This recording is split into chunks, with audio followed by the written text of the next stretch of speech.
Hello and welcome back to WeBuyAnyMotorcaravan.com. Today we've got something just that little bit special. So we've got something called a Voyageur. It's part of the Pilot group and it sits right at the top. It is the premium brand, not to be messed with at all. The quality and everything like that is just unreal. So this is a slightly older one. It's a 2012. It is a Voyageur RX Platinum 956. Just short of 8 meters long. This is an absolute beast and I'm going to show you exactly why. Now, part of the RX Platinum range, there was a lot of models, probably 15 to 20, something like that. So there was a lot.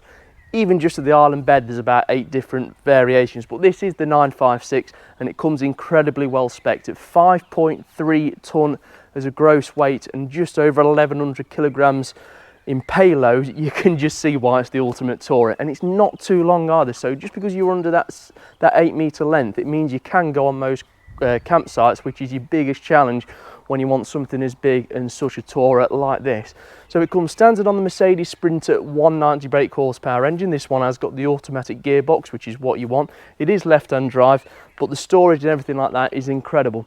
On the top, you do have solar panels, habitation aircon and satellite dish, which is pretty much what you'd want in something like this. You've got lockers galore, you've got underfloor storage, everything that you absolutely need. External gas points. It's just such a well-made van. Now let me show you in the garage. So when you've got a big motorhome like this, you want a big garage to go with it, just to put all your bits. So what have we got in this garage? So first of all, on your right hand side, you've got a 230-volt socket, so you can charge things up. You have got that first door, which has an external shower, or garage shower, whichever one you want to call it, so you can wash the wife, the dog, anything you want really. Again, more storage that goes quite deep in, and this has access to the inside as well. You do have the storage where you can put your spare cushions for the third travelling seat. So it is a 3 belted seat motorhome. You've got the ratchet straps, spare wheel, awning winder, everything you want in here. Just very well thought out, and something that I really do like about this, and something that does annoy me when I have a motorhome myself, is it does have not 2 but 3 garage doors. So if you've got something in this side, you can get to it from this side instead of having to crawl over from one garage door. And you've also got the external access from the rear as well, just depending on what you want to do. So with this being well equipped, you have got reversing camera and tow bar as well, just in case you want to tow something along, because obviously, I don't know if you know this, but A-frames in Europe aren't allowed. If you want to tow a car or something like that, you've got to have it on a trailer. Bit of a fact for you. So what else can I tell you about this?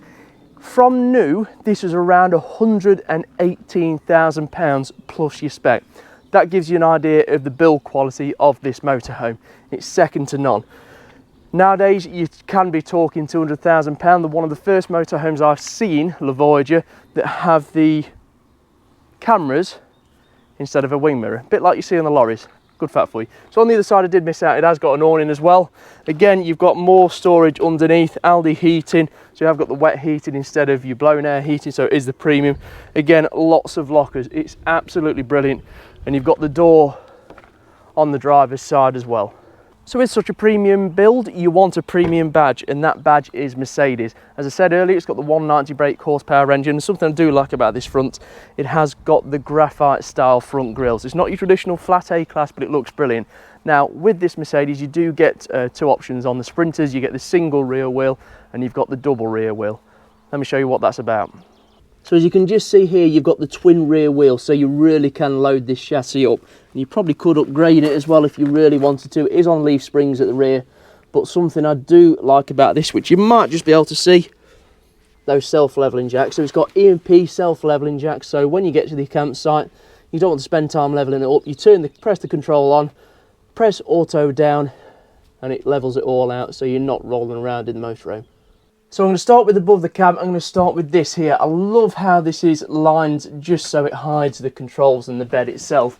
And then just above the habitation door, you've got a control which enables it to go down. Obviously, you've got to lie the front seats flat, just so it can go all the way. But when it's all the way down, it is nice and low, as you'd really want it to be. Curtains to really keep it dark at night. It's just spot on. All really nicely lined with carpet and everything like that, so it really looks the part. So the lounge itself is absolutely lovely. So you've got the driver and passenger seat which swivel around. You have got like a leather suede upholstery, 2 bench seats either side, again one that turns into a forward facing seat with a belt for travelling. Not the biggest of lounges in the world, but you know, it is a 2/3 berth. It's a big 2 berth in a way, really, that you can take your friends if needed. So you have got enough space for at least 4 people. And this is something I haven't really seen, this sort of table. So this can pop out, this section does hide underneath. And have you ever seen a table with storage and sockets in before? I bet you haven't. But let me show you this. So this is the sort of thing that you want to see when you're paying £118,000 as a starting price. Nice little cupboard just below. This table does move all the way around. And if you want that little bottle of red while you're sat at the table but too drunk to get up, it's there ready waiting for you. And as we move around the other side, you have got the sockets 12 volt and 230 volt as well. So as we said with the cab earlier on, it is on the Mercedes. It has got steering wheel controls, cruise control, reversing camera, cab air conditioning and reversing sensors. And as you can see just down the left hand side, you do have that CB radio and the E&P automatic self-leveling system. So as you can probably tell, obviously this is post-COVID weight, not quite got it down yet, but the kitchen is one of my favourite areas. So I do like a nice kitchen, I do like workspace. So we have got, to be fair, enough workspace here, and you can just chuck it straight in the hobs. Well, not in the hobs, obviously, in the pan, which is on the hobs. So I quite like that, to be fair. You've got drawers below, cutlery drawers, you know, you've got the bin so you can chop your bits and then just shuffle it into the bin, and the bits you do want, like I said, straight into the pan. 3 drawers here, you've got a sink, exactly how you'd expect it. A couple of drawers just sat, or cupboards just above, and then on the other side, not quite the kitchen, but behind the screen we do have the TV hidden for the lounge area. Again, more storage above and below.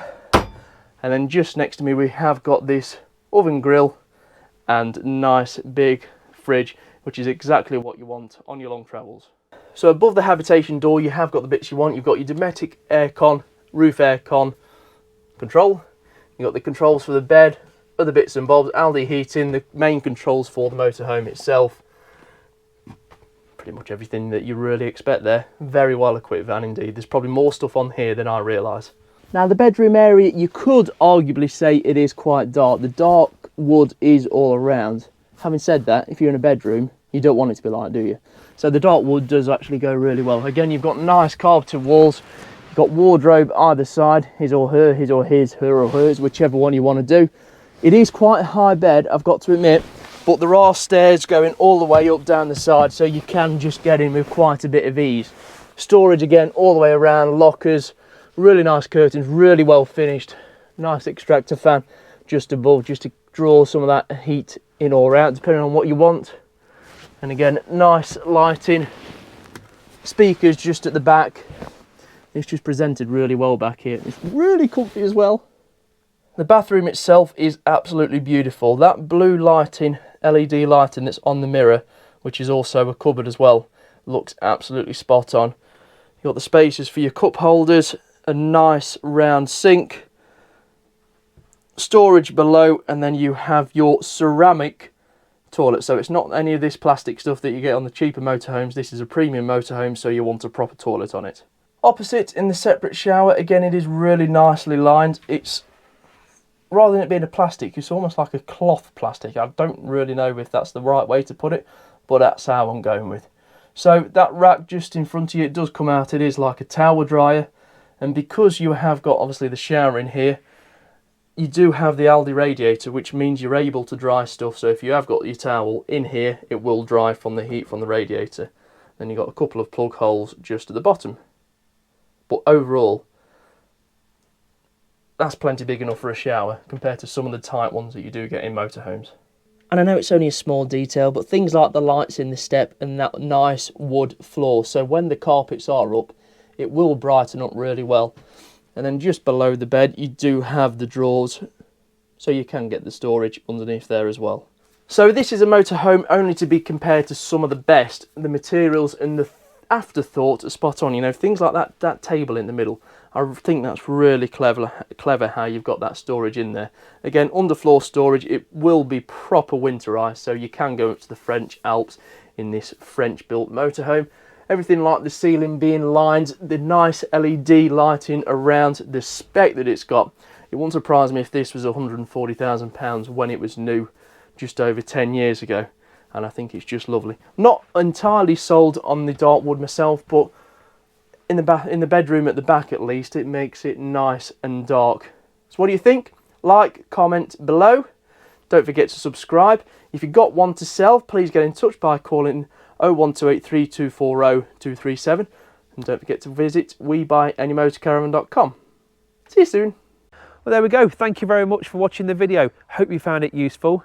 We'd love to hear your feedback, so comment below, whether it be a question, constructive criticism, or anything else you want to say to us. Hit that like button, subscribe, however you're viewing us, whether it be Facebook or YouTube. We do love to hear from you, and we'll see you again soon.